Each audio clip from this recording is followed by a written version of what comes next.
Hi, in this video, I'm going to show you how to turn any drawings into a 3D model and using AI. And of course, after you have turned that into a 3D model, you can edit that, refine that in any software of your choice. Right now, I prefer using Blender.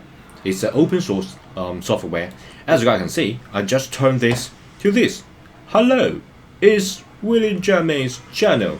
Please subscribe. You got an idea. Okay, let's get started. So it all started recently. By the way, if you haven't subscribed or just stumbled upon my channel, this channel is all my journey after I got unemployed as a programmer. I dive into art, and I learned traditional art, digital art, and play around with all the sort of things. And recently, I tried to incorporate AI into the workflow. And recently I stumbled upon a very good model while I browsing the internet. Okay, that is let me just bring this GitHub page.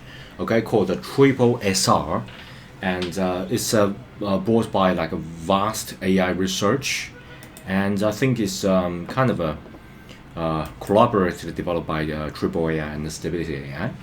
Because recently really into the Comfy UI, which is also like a product of Stability AI, and it's a very good. I don't know whether Comfy UI is a product of Stability. I'm not sure. Okay, Stable Diffusion is a Stability AI, but what about Comfy UI? UI is a Stability AI. Is that a Stability AI's product? I'm not sure. Custom node. Most powerful. Okay. I'm not sure. Maybe. Okay. So let's go back. So TripoSR is a model that can turn a single input image into a output. And we got like a mesh as well as texture attached to it. It's great fun if you look at this demonstration. Okay, and the result is astonishingly pretty good, but definitely not like a game grade, game ready asset. Okay, so you just input drop your image here, and you can automatically remove the background if you check this. And you can output OBJ or GLB. And let me show you the results. I test a lot of things, and for demonstration purpose, I just draw this in Photoshop. Okay, just draw that. This is just just simple shape. And after I got the shape ready, I just use my brush to draw like eye, hand, something like that. Okay, and then I export that as a PNG file that get all of the background deleted. Because if you use the remove background, it can sometimes get a hole on your drawing's body, because it's not 100% accurate remove background. So it's more like this, like a green screen. Okay, so you will have some part of maybe some part of my body, like a pixel, just got removed, because it's not 100%. And then you can change the foreground ratio and marching cube resolution. You can increase the resolution or decrease. And I just use the default. The result is already pretty good. Okay, hi. And then after you download that to your favorite software, so for example, I use Blender, I download OBJ, so I just click File and Import, and choose that specific OBJ or GLB file. Okay, I think OBJ is here, like a wavefront.obj file, and then you're ready to go. Okay, so we got some sort of like this, and the reason for using Blender is that as you guys may yeah, if you subscribe to my channel, you may notice that I recently really into like a Blender and combination of 2D and 3D art. So in Blender, we got amazing function that called Grease Pencil. Okay, so we can add Grease Pencil and to our object. So right now, I'm like using a camera here, and I can just like fly really inside to get a better look of our guy here. Of course, once you are satisfied with it, you can just click the line art and change the modifier. Okay, so we can get a like a contour sort of thing. We can decrease some of the edge detection. So you can just choose the contour and maybe not so much 140, or maybe like decrease that. So just decrease a lot of lines. Okay, decrease a lot of lines and get a like intersection, then edge marks and the loose, all that. You can like get rid of all this. I think yeah, the contour will have like maybe silhouette. Okay, maybe silhouette is better choice because I just need a silhouette for our model here. So I got a silhouette, and I can get like a this is like how much of the crease.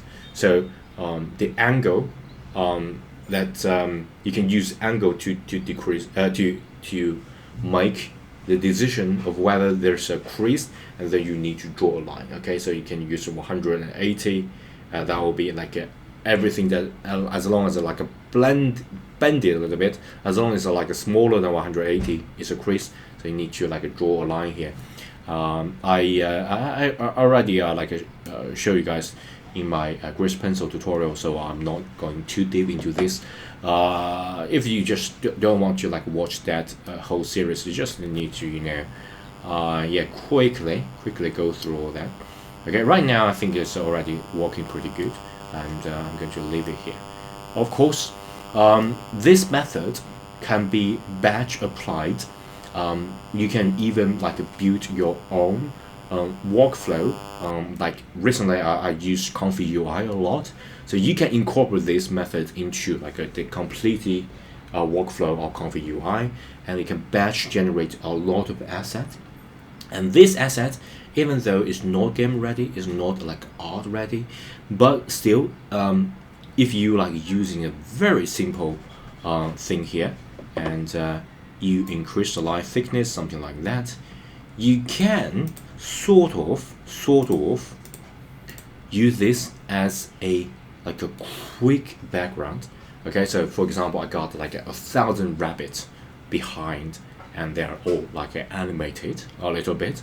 You can use this to batch generate a lot of background, and then you like hand draw maybe frame by frame, or use some sort of animation technique to get the main character ready. And of course, if you are like aiming for this is your style, you can like just draw this 2D drawing and just bring that to life using 3D, and we can have some sort of animation. Yeah, pretty interesting like workflow, and hopefully this video can help you guys. And don't forget, if you're already here, please give the video a thumb up. Okay, I spent a lot of time experiment with all this, and I spent 18 hours average a day to record and edit and maintain all this channel and communities. And right now I haven't reached like a monetization like a hurdle yet, so please help me to do that. Okay, and if you haven't already, please subscribe. Okay, and this is Learn Digital Art with William Jamin, and yeah, you're more than welcome to join the like YouTube communities. Subscribe, and you can leave in the comments. At any of my videos, I read every comment and I reply every comment. I frequently do like a poll Poll Poll, I don't know how to pronounce that correctly, as like YouTube's community tab. So yeah, you can like join that poll, and maybe leave in the comments, so I know your feedback. Your feedback is very important for me as well for this channel. So say, hey, you want me to record a specific video, you leave in the comments. I will get all this feedback into the creative process, and hopefully can build the community. And yeah, so please subscribe, give it a thumb up. If you want to support me directly, please join the Patreon. All right, thanks, bye.